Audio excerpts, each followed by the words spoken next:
Et si je vous disais que vous possédez une baguette magique, mais que sans le savoir, vous l'utilisez pour jeter des sorts à votre propre enfant?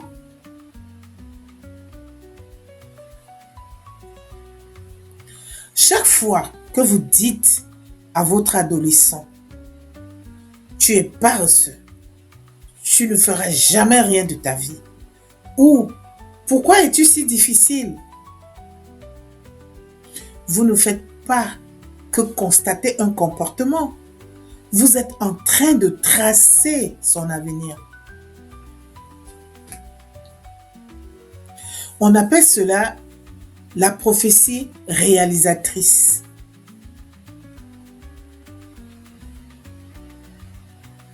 À force de lui répéter ce qu'il est, même dans la colère, son cerveau finit par imprimer l'ordre.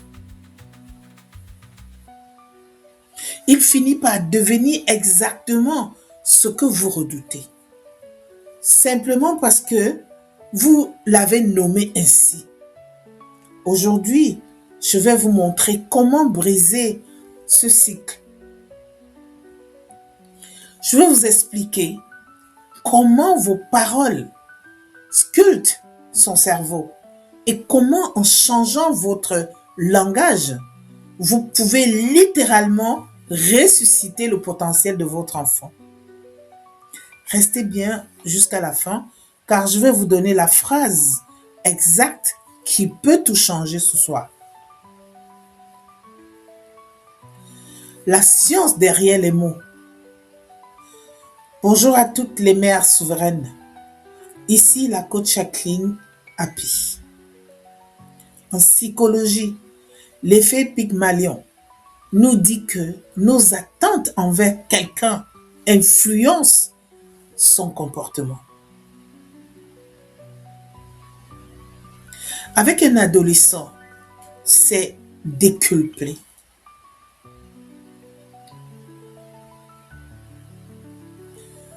Pourquoi? Parce qu'à cet âge, il cherche son identité.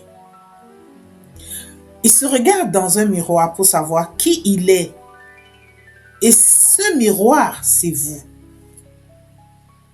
Si le miroir lui renvoie l'image d'un bon à rien, il va finir par se dire à quoi bon faire des efforts?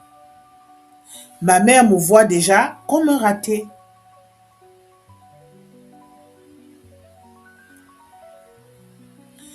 Inconsciemment, il va aligner ses actes sur vos paroles pour ne pas créer de dissonance. Vos critiques deviennent sa voix intérieure.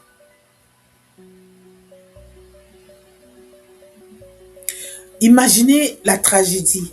La personne qu'il aime le plus au monde est celle qui valide ses pires défauts. Sortir du constat, entrer dans la vision. La mère souveraine ne parle pas de ce qu'elle voit, elle parle de ce qu'elle veut. Il y a une différence entre le comportement et l'identité. Le comportement, il n'a pas rangé sa chambre. L'identité, le sortilège, tu es un éternel désordonné. Quand vous attaquez l'identité, vous fermez la porte au changement. La sagesse nous enseigne d'appeler les choses qui ne sont pas comme si elles étaient. C'est cela la prophétie créatrice. Au lieu de dire tu es menteur, dites je sais que tu es quelqu'un de courageux et j'attends de toi la vérité, même si elle est difficile. Voyez-vous la différence? Dans la deuxième phrase, vous lui donnez un vêtement de roi à porter. Vous l'invitez à s'élever au niveau de votre confiance. L'exercice de bénédiction contre malédiction.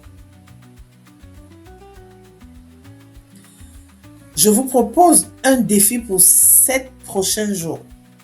Chaque soir, avant qu'il ne s'endorme, ou même s'il est déjà dans sa chambre, trouvez une seule vérité d'avenir à lui dire. Ne lui dites pas « Merci d'avoir été sage ». Dites-lui « J'admire ta persévérance » ou « Je vois le leader qui est en toi ». Même s'il lève les yeux au ciel, son subconscient, lui, boit vos paroles comme de l'eau dans le désert. Vous êtes en train de reprogrammer son logiciel interne. Vous remplacez les ronces par les fleurs. C'est cela l'héritage souverain. Laissez dans le cœur de votre enfant des paroles qui le porteront quand vous ne serez plus là. En conclusion, vos paroles sont des graines. Ce que vous plantez aujourd'hui, vous le récolterez demain. Choisissez vos mots comme si la vie de votre enfant en dépendait. Parce que c'est le cas. Si vous voulez apprendre à maîtriser ce langage de reine et découvrir les 4 piliers de la communication avec votre ado, j'ai préparé pour vous le module 3. Le code de la communication souveraine. C'est là que nous apprenons à transformer chaque conflit en une opportunité de croissance. Le lien est juste en description. Dites-moi en commentaire, quelle est la qualité? Comment allez-vous prophétiser sur votre enfant aujourd'hui? Écrivez-la, nommez-la, donnez-lui vie. Abonnez-vous à ma chaîne, partagez cette vidéo à une maman qui s'épuise à force de critiquer. On se retrouve très vite. Restez souveraine.